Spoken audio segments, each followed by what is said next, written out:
톡톡 버스터즈. 내 이름은 히카리, 22살, 대학교 4학년이다. 위로는 5살 많은 언니가 있고 밑으로는 4살 적은 남동생 아카시가 있다. 언니는 남편과 딸 사에랑 셋이서 살고 있다. 나나 동생은 처음 생긴 조카가 무척이나 귀여웠고 형부랑도 사이가 좋아서 틈만 나면 놀러갔다. 또 난 언니 푸념도 들어줬기 때문에 자주 들락날락하곤 했다.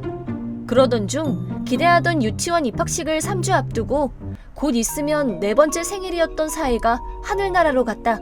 장례식 후 들은 건데 사이는 미숙아로 태어나 심장과 그 외에도 몇 군데 내장 질환이 있어서 의사 선생님은 초등학교 들어가기 전에 사망할 수 있다고 설명했다고 한다. 언니도 형부도 양가 부모님도 사이를 데리고 아무렇지도 않게 여기저기 여행을 간 터라 나나 동생은 전혀 모르고 있었다.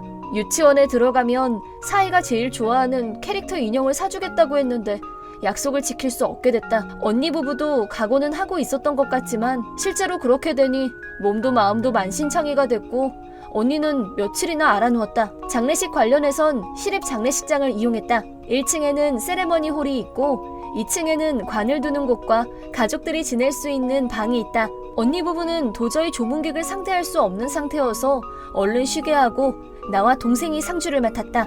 그러고 보니 참 작은 관이다. 사회 또래 애들보다 몸집이 많이 작았지. 신도 없는 것 같아.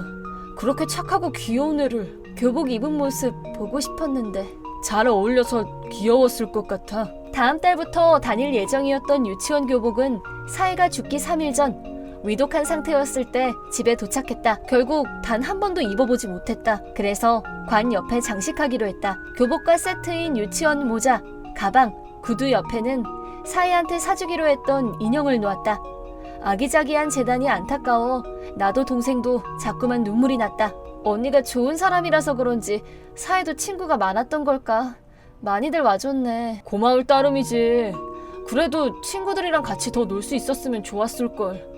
유치원 다니면서. 이제 하늘나라 갔으니까 그런 얘기하면 괜히 더 불쌍하잖아. 그것도 그렇네. 참, 누나는 그만 자러 가도 돼. 밤새는 거 내가 할 테니까. 혼자선 힘들어. 그럴까? 아침까지 한숨도 안 자면 내일 발이 날 때 못 일어난다? 마지막 배웅 잘해주고 싶으니까 3-4시간 지나면 깨우러 와. 그럼 4시간마다 교대할까?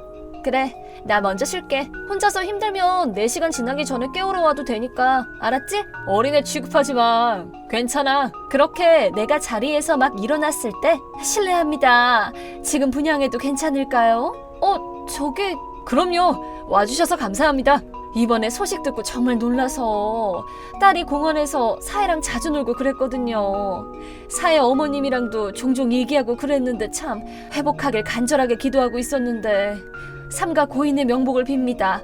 사애가 공원에서 자주 논 아이의 엄마라고 하는 여성분은 자상하면서도 기품 있고 우아했다. 딸아이도 데려오고 싶었는데 일이 늦게 끝나서 이 시간에 깨우는 것도 좀 그런 것 같아서요. 괜찮아요. 신경 쓰지 마세요.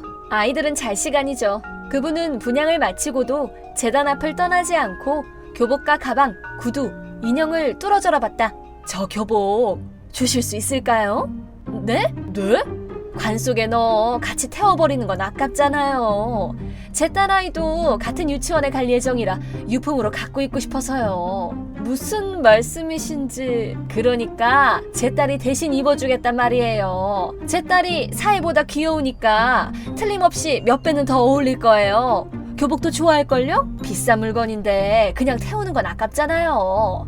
마침 사이즈도 거의 비슷해요. 신발이랑 모자도. 물건은 아껴 써야 한다고 딸한테 자주 얘기하는데 마침 좋은 기회라고 생각해서 교복도 구두도 신발도 모자도 아참 이 캐릭터 인형도 함께 주시면 잘 쓰겠습니다. 기회라뇨? 윈두껍을 쓴 게 아니고서야 어떻게 그런 말씀을 하세요? 아니요. 저는 인정 넘치는 사람이에요. 저희가 잘 쓸게요. 타카요키 씨가 사회 교복 물려준다고 약속했어요. 그리고 장례식 같은 게 다 마무리되면 저랑 같이 살기로 했어요. 네? 뭔 일이야? 뭐야 진짜? 어떻게 돼먹은 사람이야? 상식을 초월한 언동에 벙쪄있던 우리들을 뒤로 한 채 그 여자는 교복과 구두, 인형을 낚아채 장례식장 밖으로 나가려고 했다. 아카시! 잡아! 내가 말하기도 전에 동생이 여자를 붙잡아 세웠다. 이건 놔! 놓으라니까!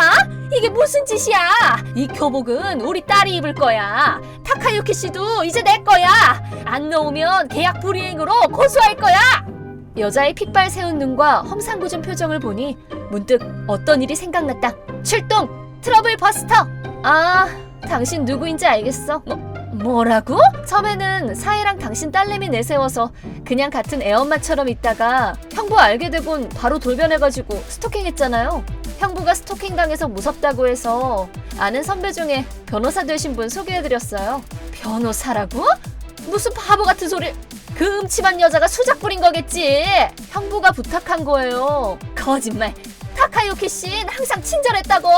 그거야 딸 친구 엄마한테 괜히 쌀쌀맞게 대할 이유가 없잖아요.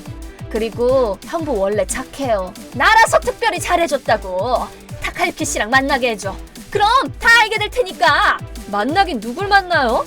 당신 지금 스토커 예비군의 절도 미수범인데 그런 말 해도 소용없어. 타카유키 씨는 다 이해해 주실 거니까. 그 후 그 여자는 사해의 유품 절도미수로 경찰에 잡혀갔다. 절도미수 그 자체는 그리 큰 죄가 아니었지만 형부가 겁에 질릴 정도로 스토킹한 것과 관련해서는 접근 금지 명령이 나와 비행기 없인 올 수 없는 거리에 있는 고향집에 갇혀 가족들이 감시하게 됐다. 2년 정도 전에 이혼한 싱글맘이라고 하는데 이번 일로 양육권도 전 남편에게 뺏겨 양육비를 지급해야 하는 처지가 됐다 합니다. 트러블 버스터!